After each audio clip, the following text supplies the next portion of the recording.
Hello, my lovelies. I'm Ginny O, the author with no last name. And it's November, and that means it's National Novel Writing Month. Yay! And today, I want to talk to you about the importance of getting the first draft out. So, first of all, what is a first draft? Which, seems really kind of silly to be talking about, but we should at least try to define what we're talking about before I get into why having a first draft is so important. So, the first draft of your novel is basically you getting the story out of your head for the first time. Seems really simple.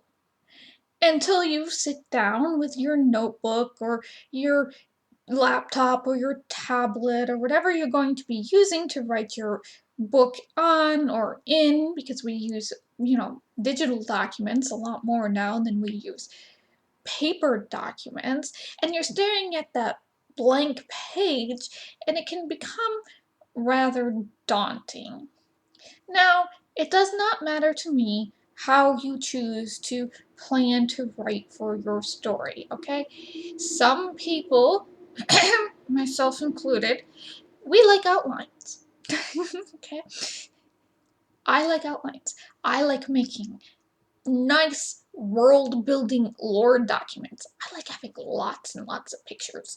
I make maps, but most importantly, I usually make an outline. If I know I'm going to be able to work on the story consistently, I try to write the story in my head before I go to sleep at night. And then if I get too far ahead in the paragraphs, in the chapters, I'll go into my outline and I'll create paragraphs so I can have, snippets of dialogue and this is what's gonna happen next and stuff. And that really helps me to have a beginning, middle, and end, to know what's going to happen so I can write, technically, what would be a first draft and get the story out onto paper. And if I have to go back and change things, then I have the outline and I can see in the outline this may not work as well as I want it to. Maybe I need to change something. Other people don't have outlines. They just have a beginning and an end. And that's okay too. So, if you have a beginning and an end, you have some idea where you want to go with the story, that's fine. They're called pantsers. They just do things by the seat of their pants. They want to sit there and they want to write and they want to figure out things as they go along. That's fine. You can do that. Perfectly acceptable. There's no one right way to write a novel either. Just like anybody can write a novel, there's no one right way to do it.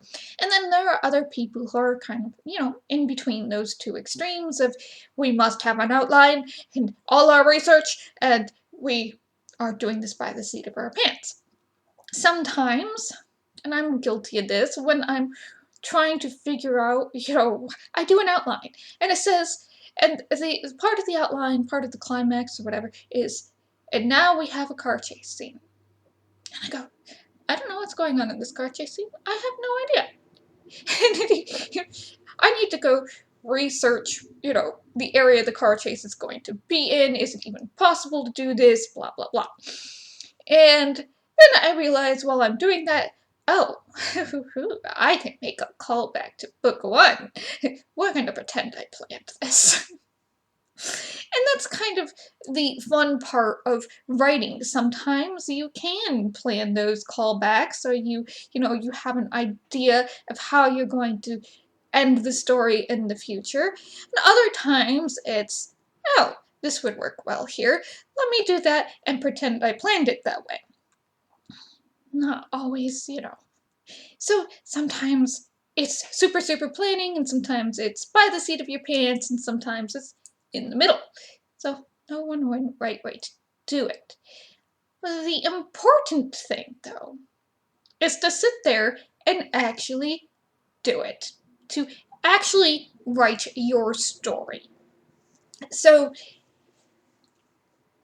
there is this kind of intimidation or need or anxiety, I don't know, about getting your story out perfectly the first time. You have such high hopes and high plans for your story, and you want everybody else to love this story as much as you do, so you think you have to get it out there perfectly, absolutely right the first time.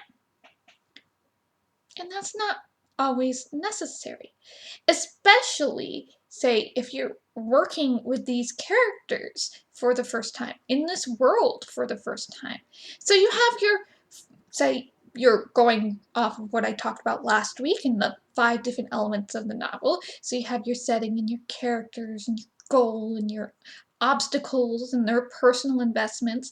And you have this here, and you have all these ingredients, but you've never worked with them before. So you don't know how well they're going to mix. You don't know what things in your head are going to be important to the story and aren't going to be important, right this minute. Maybe they'll be more important in another story further on down the line. So what you're trying to do in a first draft is to get all that information in your head out onto a page one way or the other. This is also why I do write a lore document. That way, when I'm working on a first draft, I am more sure about what needs to be there in the world building, in the setting, in the culture and stuff as I'm writing the story, because I've already gotten the culture and world building and rules and clothing. I've already dug that out of my head and I put it into its own document for reference. And that way I don't have plot. But Ginny, you said this in one book and you said this in another book, and oops, plot hole. Sorry, a wizard did it. So you don't know what's going to happen when you put all this stuff into a bowl. And writing that first draft, writing your story for the first time, is you getting comfortable in that world and you learning more about these characters and how do they interact and how do they talk and what's important to them. Working out your overall story, and you're beginning to see your theme, maybe, or maybe you don't even think you have a theme, or maybe one just magically appears. And you're not going to get comfortable and you're not going to learn about your characters if you don't start writing the story, if you don't start writing it down. So that need for perfection, the need for getting it right, just shoved away. Take a deep breath. Relax. Nobody expects you to get it right the first time, okay? So you're like, but I read all these novels and they're all so great. And it's just like, yeah. And you don't know how many times those novels have been edited. A lot of authors nowadays, not only do they have their first reader, that person they trust to read their books, they might hire a professional editor themselves before submitting it to their agent.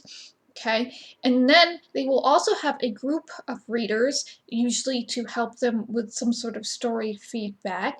They might have a diversity or sensitivity reader, depending on what they're talking about in their book. And then they're going to have their edit from the publisher. Maybe they went through pitchforks. Maybe their agent is an editor. You do not know, literally, how many edits, or lack thereof, a novel that's got on the bookstore shelves has gone through before you get your hands on it. Okay?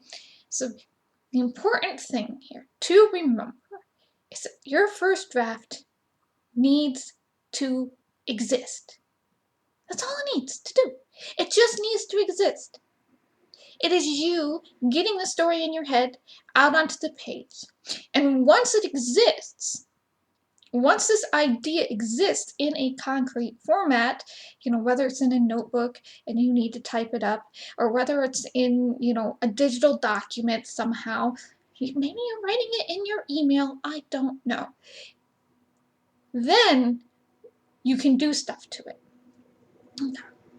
And Nano is really helpful for helping you just get the first draft out, to vomit it out onto the page, okay? Because you can get so caught up in thinking, I don't have a good enough hook. I don't have a good enough beginning of the story. My characters aren't sympathetic enough. So you're going back and you're trying to edit the first part of your story when you don't have the middle part and the end done. So you don't even know if that's the first part of your story. Okay, let me see. The Dawn Warrior here, which I do plan to work on the Dawn Queen this month, I hope. The Dawn Warrior, the first 60,000 words of this was a Nano that I did in a notebook because I was crazy. But the first 60,000 words of the Dawn Warrior was a Nano project. This was me sitting down in my new apartment and just trying to get this story I had out about how a sleeping beauty is trying to help other princesses to divert their curses. So she ends up helping a Beauty and the Beast to keep their daughter from becoming a Rapunzel. Okay? And, her sentient dragon sidekick. And when I got done, I had to, 60,000 words in a month is a lot, even for me. So my brain kind of died and I had to set it aside for December, and I don't think I finished it until January, February. I had over, I think I had 130, 140 words, and I was just like, I don't know if I need all that. I don't know if I need all that exposition, all that explanations about how Gorlois's, magic works. I don't need that. So I went down and I cut this down to 110,000 words. That was my edit. That was my, second draft edit, was to make sure not only did I have the story I wanted to tell, but to make sure it was exactly 110,000 words. Because some of us are like that. So once I finished it, then I was able to edit. Then I was able to query it. Then I was able to eventually independently publish it, okay? Because apparently only Mercedes Lackey is allowed to write mixed up fairy tales through Luna Press. I don't know. Don't look at me. It appears to be the unwritten rule. So once you have that story out, then you can go back and look at it as a whole and go, oh, well, I have a structure, because my characters have this goal they're trying to accomplish, and they do accomplish it in the story when they have the personal stakes. But only once you have it out and you can look at it as a whole can you go, this is where it starts. This is where they start taking action, This is where, the story starts kicking off and things start happening, and, whether it's stuff that happens to them or stuff that they're choosing to do, this is where things get exciting. This is where, I don't need tons and tons of exposition or whatever. So you can't do anything with your book, really, until you finish it. Ideas are great, okay? I love ideas. I think, I have seen so many great ideas. And it's like, I don't see these books that these ideas are coming out of as bad. They're poorly edited.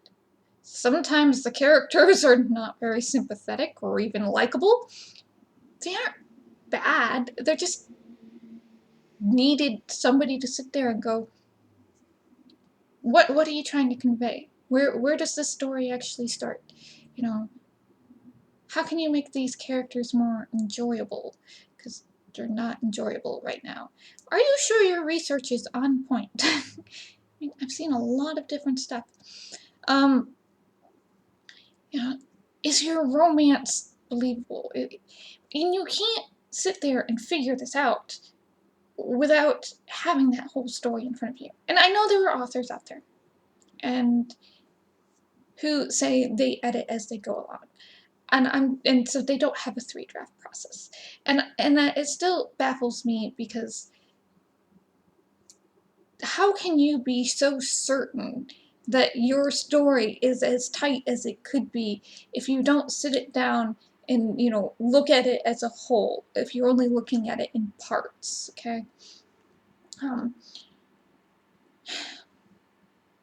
Don't get so hung up on the first third of your story that you don't know what's going to, you know, even survive, or, you know, that you miss getting out the middle and the end of your story. Because if you get hung up on the first part, it's just, you're stalling. And I've had people tell me, Jenny, stop fussing. So, you know, you're not alone. Okay? Stop fussing, stop stalling, and get the entire story out. And when you get towards the end of a story, sometimes it's like, oh, I don't want to finish because I'm having so much fun writing this story. And then, you know, once you do finish, it's like, oh no, I gotta do it all over again. How intimidating is that? But, you know, each of this stuff, each of these items, this first draft, all it has to do is exist. It doesn't have to be perfect. You just need to get it out there on the page so that you can go back later and edit it and, you know, make it better. Not because it's bad, just because it can be better.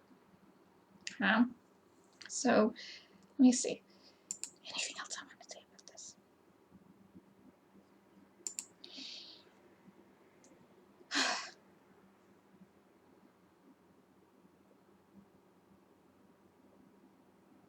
The first draft of your story is the raw materials. And once you get the raw materials out, then you can work with yourself or work with others to, you know, rearrange those raw materials, polish those raw materials, you know, summarize those raw materials, whatever you need to do to make your story better. But we can't do anything until you get that idea out of your head and onto the page. So, if you're doing NaNoWriMo, good luck, happy writing, have fun, and don't be too hard on yourself if, you know, you're having trouble meeting word count. Writing is mental work. It's tiring. It's okay. Okay. And even if you aren't doing Nano, and you're just sitting here going, I'm just watching this video because I have a book I want to write, well, get to it. Stop putting it off. Someday is always there, but, you know, you aren't going to get any feedback, and you aren't going to get any, you know, readers if you don't do it now. So get on it. Get that first draft out. Get that story out of your head and onto a page. So thank you for listening. Take care. Bless. Stay safe. I still can't believe I'm saying this 2 years later. And I'll see you in the next video.